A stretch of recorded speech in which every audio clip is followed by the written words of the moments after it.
ॐ शुक्लांबरधरं विष्णुं शशिवर्णं चतुर्भुजं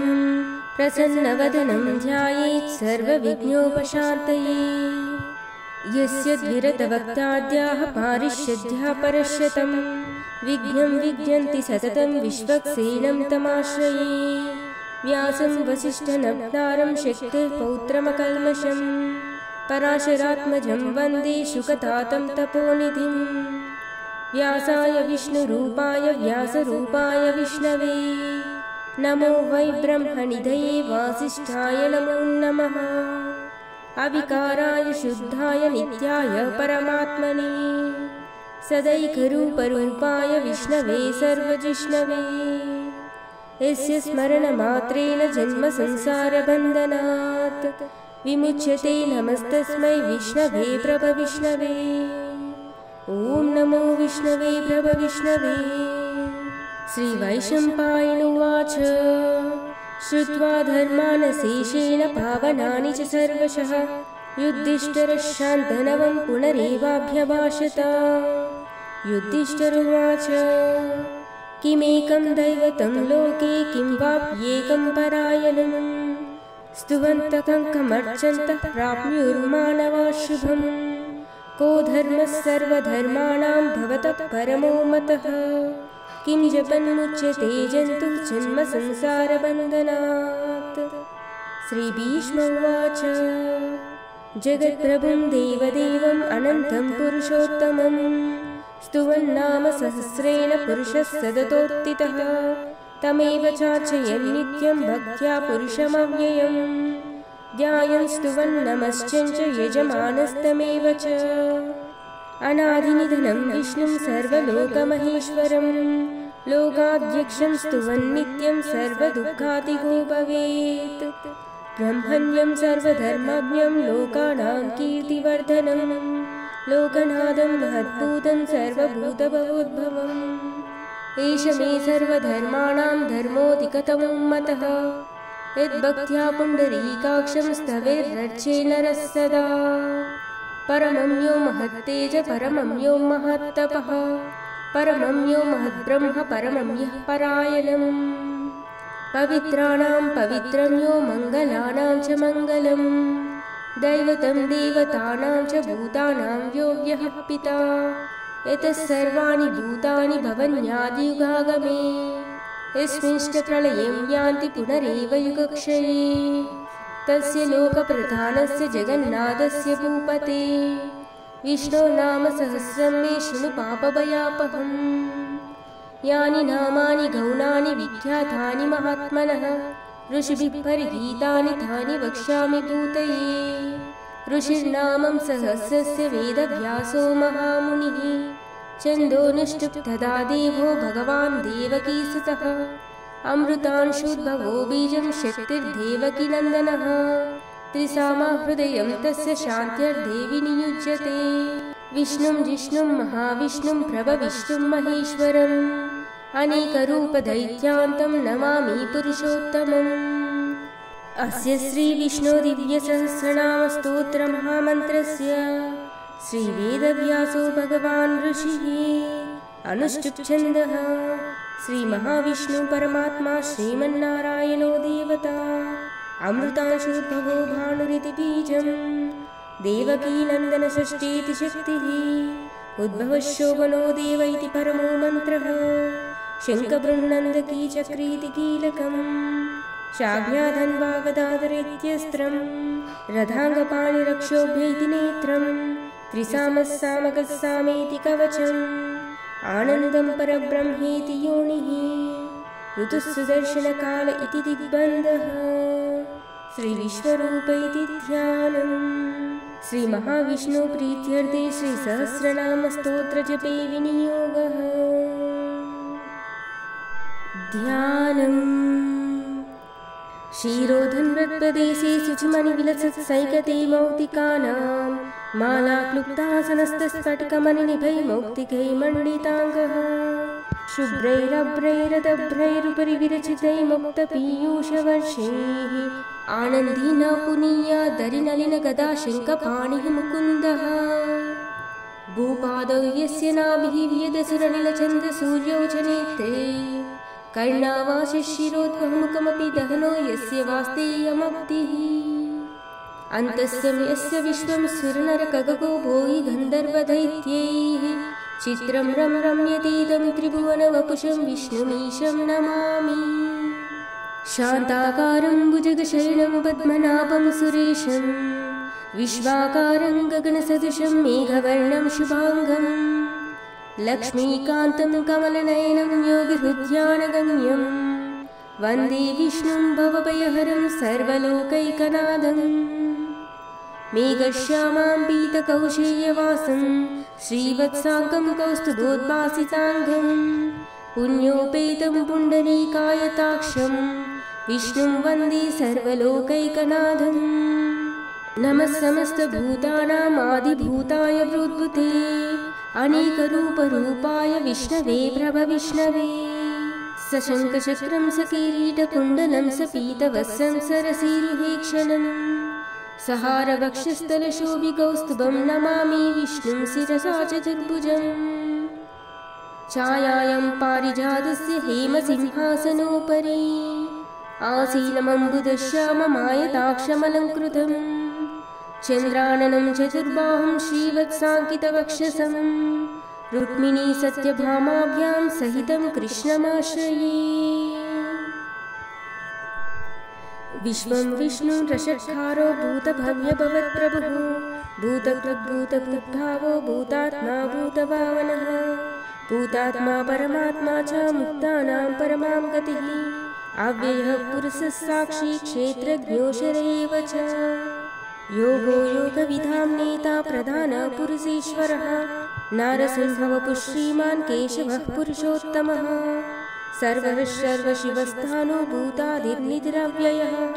सम्भवो भावनो भर्ता प्रभवः प्रभुरीश्वरः स्वयंभू शम्भुरादित्यः पुष्कराक्षो महास्वनः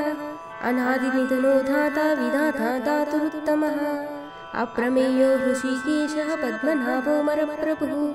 विश्वकर्मा मनुस्त्वष्टास्तविष्टस्तविरो ध्रुवः अग्राह्य शाश्वतः कृष्णो लोहिताक्षप्रदर्दनः प्रभूतत्रिककुद्धामा पवित्रं मङ्गलं परम् ईशानः प्राणदः प्राणो ज्येष्ठश्रेष्ठप्रजापतिः हिरण्यगर्भो भूगर्भो माधवो मधुसूदनः ईश्वरो विक्रमी धन्वी मेधावी विक्रमक्रमः अनुत्तमो दुरादर्शः कृतज्ञाकृतिरात्मवान् सुरेशः शरणं शर्म विश्वरेताः प्रजापवः अहः संवत्सरो व्यालः प्रत्ययः सर्वदर्शनः अजः सर्वेश्वरः सिद्धः सिद्धिः सर्वादिरच्युतः वृषाकपीरमेयात्मा सर्वयोगविनिस्मृतः वसुर्वस्मना सत्यः समात्मा संमितः समः अमोघः पुण्डरीकाक्षो वृषकर्मा वृषाकृतिः रुद्रो बहुशिरा बभ्रुः विश्वयोनिस्सुचिश्रवाः अमृतः शाश्वतस्थानो वरारोहो महातपाः सर्वगः सर्वविद्भानो विश्वक्सेनो जनार्दनः वेदो वेदविदव्यङ्गो वेदाङ्गो वेदविद्कविः लोकाध्यक्षस्तुराध्यक्षो धर्माध्यक्षकृताकृतः चतुरात्मा चतुर्भ्युः चतुर्धंश्च चतुर्भुजः ब्राह्विष्णो भोजनं भोक्ता सहिष्णु जगदादिजः अनघो विजयो जयिता विश्वयोनिः पुनर्वसुः उपेन्द्रो वामनः प्रांशु अमोघस्य चिरोजितः अतीन्द्रियसङ्ग्रहो सर्गो धृतात्मा नियमो यमः वेद्यो वैद्य सदा योगी वीरः माधवो मधुः अतीन्द्रियो महामायो महोत्साहो महाबलः महाबुद्धिर्महावीर्यो महाशक्तिर्महाद्युतिः अनिर्देश्य वपुः श्रीमान् अमेयात्मा महाधृतदुक् महीश्वासो महीभर्ता श्रीनिवासस्य ताङ्गतिः अनिरुद्धो सुरानन्दो गोविन्दो गोविताम्पतिः मरीचिर्दमनो हंसः सुवर्णो भुजगोत्तमः हिरण्यनाभस्सुतापा पद्मनाभप्रजापतिः अमृत्यु सर्वदृक्सिंहासन्दाता सन्धिमान् स्थिरः अजो दुर्दर्शनशास्त्रा विश्रुतात्मा सुरारिः गुरुगुरुतमो धामा सत्यसत्यपराक्रमः निमिषो निमिषस्रग्नि वाचस्पतिरुधारदीः अग्रनिर्गामनि श्रीमान् न्यायो नीतसमीरणः सहस्रमूर्ता विश्वात्मा सहस्राक्ष सहस्रपात् आवर्तनो निवृतात्मा संवृतः सम्प्रमर्दनः अहत्संवर्तको वह्नि अनिरोधरणीधरः सुप्रसादः प्रसन्नात्मा विश्वदृग्विश्वबुद्विभुः सत्कर्ता सत्कृतः साधु जह्ननारायणोन्नरः असंख्येयो प्रमेयात्मा विशिष्टशिष्टकृच्युचिः सिद्धार्थ सिद्धसंकल्प सिद्धिदा सिद्धिसाधनः वृषा हे वृषभो विष्णु वृषपर्वा वृषोदरः वर्धनो वर्धमानश्च विविक्तः श्रुतिसागरः सुभुजो दुर्धरो वाग्मी महेन्द्रो वसुतो वसुः नैकरूपो बृहद्रूपः क्षितिविष्टः प्रकाशनः ओजस्तेजोतुदितरः प्रकाशात्मा प्रतापनः बुद्धस्पष्टाक्षरो मन्त्रश्चन्द्रसूर्भास्करद्युतिः अमृतांशोद्भवो बाणो शशिबिन्दुः सुरेश्वरः औषधं जगतः सेतुः सत्यधर्मपराक्रमः भूतभव्यभवन्नाथः पवनः पावनो नलः कामः कामकृत्कान्तः कामः कामप्रदः प्रभुः युगादिकृत्युगावर्तो नैकमायो महाशनः अदृश्यो व्यक्तरूपश्च सहस्रजिदनन्तजेत् इष्टो विशिष्टशिष्टेष्ट शिखण्डीनौषो वृषः क्रोधः क्रोधकृत्कार्ता विश्वबाहुर्महीधरः अच्युतः प्रदितः प्राणः प्राणधो वासवानुजः अपारं निधिरधिष्ठानम् अप्रमत्तः प्रतिष्ठितः स्कन्दः स्कन्दधरो धुर्यो वरदो वायुवाहनः वासुदेवो बृहद्बाहु आदिदेवः पुरन्दरः अशोकस्थारणस्तारुशूरशौर्यजनेश्वरः अनुकूलशतावर्तः पद्मी पद्मनिवेक्षणः पद्मनाभो रविन्दाक्षः पद्मगर्भशरीरभृत् महर्ति वृद्धो वृद्धात्मा महक्षो गरुडध्वजः अतुलशरभो भीम समयज्ञो हविर्हरिः सर्वलक्षणलक्षण्यो लक्ष्मीवान् समितिञ्जयः विक्षरो रोहितो मार्गो हेतुर्धामोदरः सः महीधरो महाभागो वेगवानमिताशनः उद्भवः शोभनो देव श्रीगर्भः परमेश्वरः करणं कारणं कर्ता विकर्ता गहनो गुहः व्यवसायो व्यवस्थानः संस्थानः स्थानतो ध्रुवः परद्धि परमस्पष्टतुष्टस्पुष्टशुपेक्षणः रामो विरामो विरतो मार्गो नेयोनयोन्नयः वीरशक्तिमतां श्रेष्ठो धर्मो धर्मविदुत्तमः वैकुण्ठः पुरुषः प्राणः प्राणदः प्रणवप्रदुः हिरण्यगर्भशत्रुघ्नो व्याप्तो वायुरतोक्षजः ऋतुः सुदर्शनः कालपरमेष्टिपरिग्रहः उग्रसंवत्सरो दक्षो विश्रामो विश्वदक्षिणः विस्तारस्तावरस्थाणु प्रमाणं बीजमव्ययम् अर्धोऽनर्धो महाकोशो महाभोगो महाधनः अनिर्विण्णस्तविष्टो भूः धर्मयूपो महामकः नक्षत्रनेमि नक्षत्री शमक्षामसमीहनः यज्ञो युज्यो महीज्यश्च क्रतुसत्रं सताङ्गतिः सर्वदर्शी विमुक्तात्मा सर्वज्ञो ज्ञानमुत्तमम्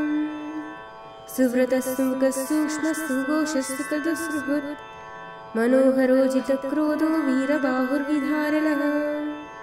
स्वापनस्ववशो व्यापी नैकात्मा नैककर्मकृत्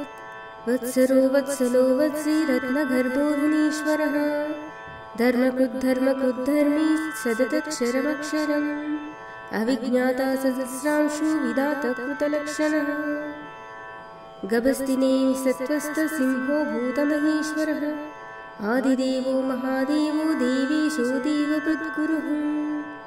उत्तरो गोपतिर्गोप्ता ज्ञानगम्यः पुरातनः शरीरभूतभृद्भोक्ता कपीन्द्रो भूरिदक्षिणः सोमपौमृतपः सोमः पुरजित् पुरुषोत्तमः विनयोजयः सत्यसन्धो दाशार्हः सात्वतां पतिः जीवो विनयिता साक्षी मुकुन्दो मितविक्रमः अम्भोनिधिरनन्तात्मा महोदतिशयोऽन्तकः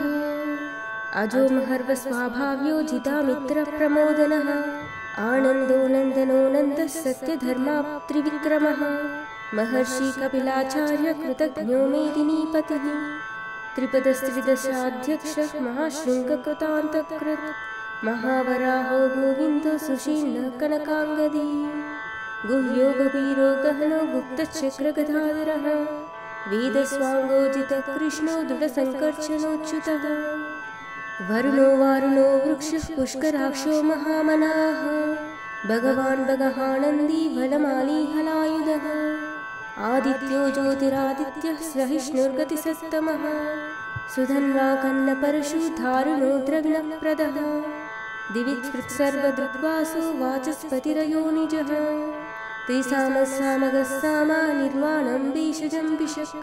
सन्न्यासकृच्छमशान्तो निष्ठा शान्तिपरायणं शुभाङ्गशान्तिदस्सृष्टः कुमुदः कुवलेशयः गोहितो गोपतिर्गोप्ता वृषभाक्षो वृषप्रियः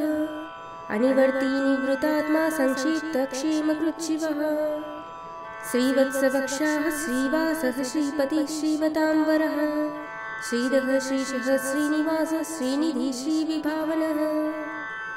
श्रीधरः श्रीकरः श्रेयः श्रीमान् लोकत्रयाश्रयः स्वक्षः स्वङ्गः शतानन्दो नन्दिर्ज्योतिगणेश्वरः विजितात्मा विधेयात्मा सत्कीर्ति चिन्ह संशयः उदीर्न सर्वतक्षुरनीश शाश्वतस्थिरः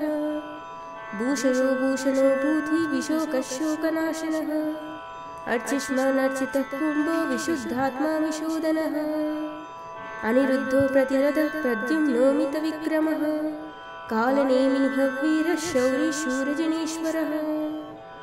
त्रिलोकात्मा त्रिलोकेशः केशवः केशिहा हरिः कामदेवः कामपालः कामी कान्तकृधागमः अनिर्देश्य वपुः विष्णु वीरोऽनन्तो धनञ्जयः ब्रह्मण्यो ब्रह्मकृत् ब्रह्म ब्रह्म ब्रह्मविवर्धनः ब्रह्मविद्ब्रह्मणो ब्रह्मी ब्रह्मज्ञो ब्राह्मणप्रियः महाक्रमो महाकर्मा महातेजा महोरगः महाक्रतुर्महायुज्वा महायज्ञो महाहविः स्तव्यस्तवप्रियः स्तोत्रं स्तुतिस्तोतारणप्रियः पूर्णः पूरयिता पुण्यः पुण्यकीर्तिरनामयः मनोजवो तीर्थकरो वसुरेता वसुप्रदः वसुप्रदो वासुदेवो वसुर्वसुमनाहविः सत्कतिस्सत्कृतिः सत्ता सद्भूतिः सत्परायणः शूरसेनो यदिष्टेष्टः सन्निवासः सुयामुनः भूतवासो वासुदेवः सर्वासुरनिलयो नलः दर्पः दर्पदो दृप्तो धूर्धरो धापराजितः विश्वमूर्तिर्महामूर्तिर्दीप्तमूर्तिरमूर्तिमान् अनेकमूर्तिरव्यक्तः शतमूर्तिशताननः एकोनैकस्तवः कः किं यत्तत्पदमनुत्तमम् लोकबन्धुर्लोकनाथो माधवो भक्तवत्सलः सुवर्णो वर्णो हेमाङ्गो वराङ्गश्चन्दनाङ्गदी वीरः विषमशून्यो वृताचीरजलश्चलः अमानीमानदो मान्यो लोकस्वामी त्रिलोकधृत् सुमेधा मेजदो धन्यः सत्यमेधधराधरः तेजो वृषोद्युतिधरः सर्वशस्त्रपिताम्बरः प्रग्रहो निग्रहो व्यग्रो नैकशृङ्गो गदाग्रजः चतुर्मूर्ति चतुर्बाहु चतुर्व्यूह चतुर्गतिः चतुरात्मा चतुर्भावः चतुर्वेदविदेकपात् समावर्तो निवृतात्मा दुर्जयो दुरतिक्रमः दुर्लभो दुर्गमो दुर्गो दुरावासो दुरारिः शुभाङ्गो लोकसारङ्गस्तुतन्तुतन्तुवर्धनः इन्द्रकर्मा महाकर्मा कृतकर्मा कृतागमः उद्भवो सुन्दरो सुन्दरो रत्ननाभसुलोचनः अर्को वाजसनः शृङ्गी जयन्तः सर्वविजयी सुवर्णो बिन्दुरक्षोभ्यः सर्वभागेश्वरेश्वरः महाह्रदो महागर्तो महाभूतो महानिधिः कुमुदः कुन्दनः कुन्दः पर्जन्यः पावनोन्निलः अमृताशोऽमृतवपुः सर्वज्ञ सर्वतोमुखः सुलभस्सुव्रतसिद्धः शत्रुजित्शत्रुतापनः न्यग्रोदोदुम्बरो शत्वश्चाणूरान्ध्रनिशोधनः सहस्रार्ची सप्तजिह्वः सपैधा सप्तवाहनः अमूर्तिरणगोचिन्त्यो भयकृद्भयनाशनः अनुद्बृहद्वृषस्थूलो गुणर्भिन्नर्गुणो महान् अद्भुतस्वदितस्वाप्यासाङ्गवंशो वंशवर्धनः वारभृत्कथितो योगी योगीशः सर्वकामदः आश्रमश्रमणक्षामः सुवर्णो वायुवाहनः धनुर्धरो धनुर्वेदो दण्डो दमयितादमः अपराजितः सर्वसहो नियना नियमो यमः सत्त्ववान् सात्विकः सत्यः सत्यधर्मपरायणः अभिप्रायप्रियर्वोर्वः प्रियकृत्प्रीतिवर्धनः विहाय स गतिर्ज्योतिः सुरुचिर्हुतभुग्विभुः रविर्विरोचनः सूर्यः सविता रविलोचनः अनन्तो भूतभुक्पोक्ता सुखदो नैकजोऽग्रजः अनिर्विण्णः सदा मर्षि लोकाधिष्ठानमद्भुतः सनातनतमः कपिलः कपिलव्ययः स्वस्तितः स्वस्तिकृत् स्वस्ति स्वस्तिभुक् स्वस्ति दक्षिणः अरौद्रो कुण्डली चक्री विक्रमोर्जिति शासनः शब्दादिकः शब्दसः शिशिरः शर्वरीकरः अक्रूरः पेशलो दक्षो दक्षिणक्षमिलाम्बरः विद्वत्तमो वीतभय पुण्यश्रवणकीर्तनः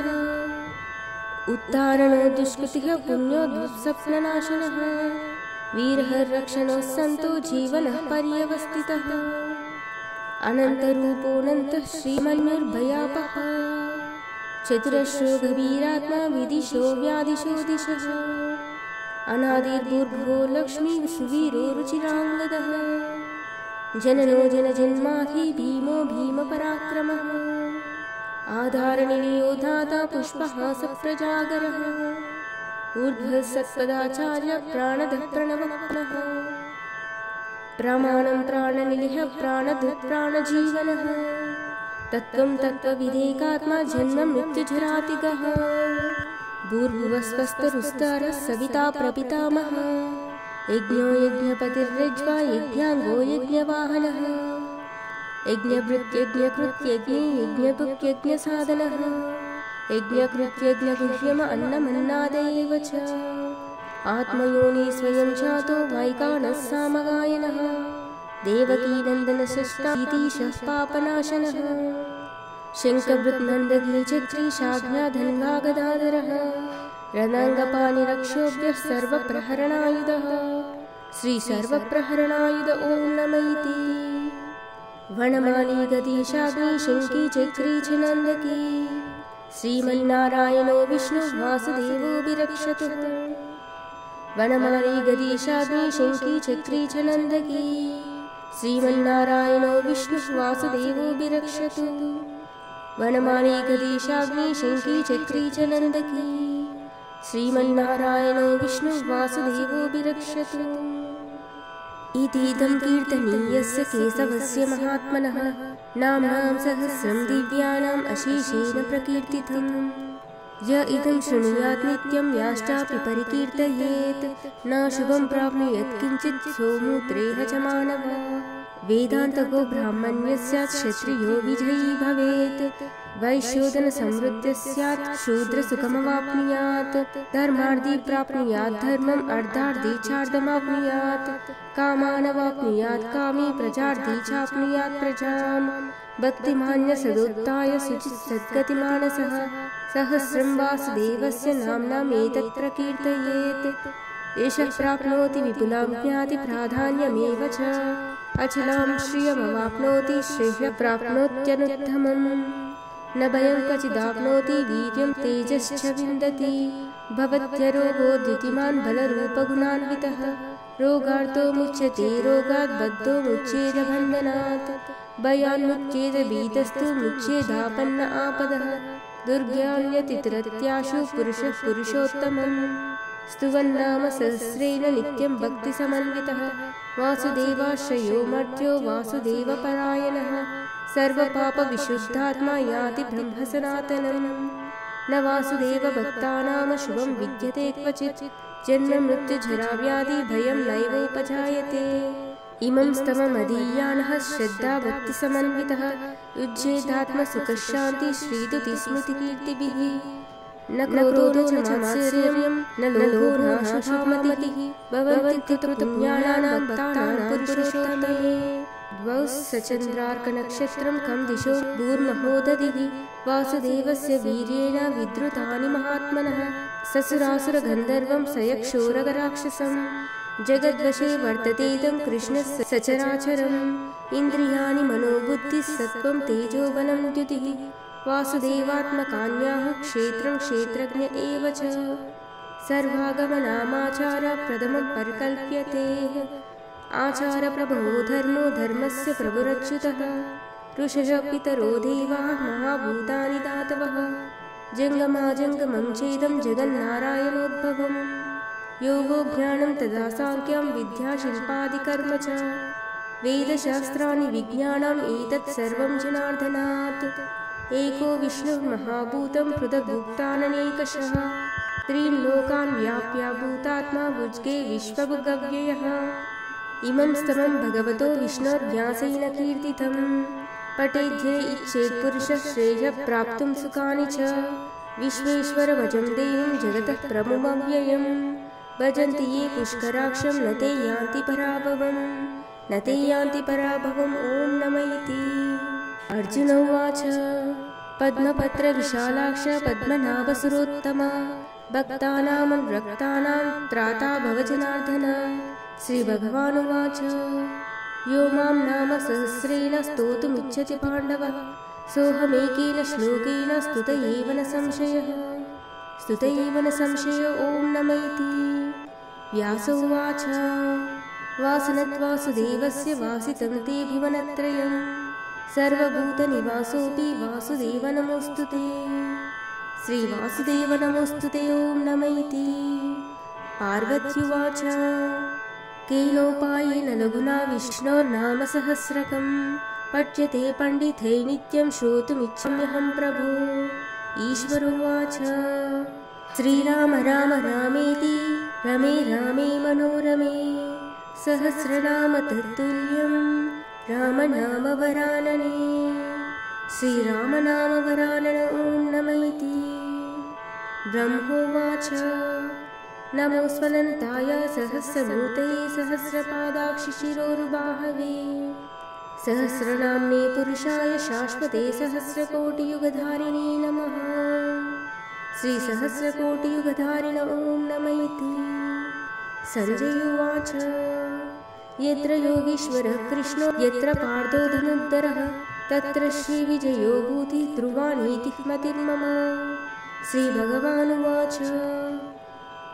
अनन्याश्चिन्तयन्तो मां ये जना पर्युपासते तेषां नित्यभियुक्तानां योगक्षेमं वहाम्यहम्। परित्राणाय साधूनां विनाशाय च दुष्कृतां धर्मसंस्थापनार्थाय सम्भवामि युगे युगे। अर्धाविशनाश्चिजिलाष्टगीताः घोरे च व्याधिश वर्धमानाः संकीर्त्य नारायणशब्दमात्रं विमुक्तदुःखाः सुखिनो भवन्तु। कायेन वाचा मनस्तेन्द्रियैर्वा बुद्ध्यात्मना वा प्रकृते स्वभावात् करोमि यत् तत् सकलं परस्मै नारायणेति समर्पयामि।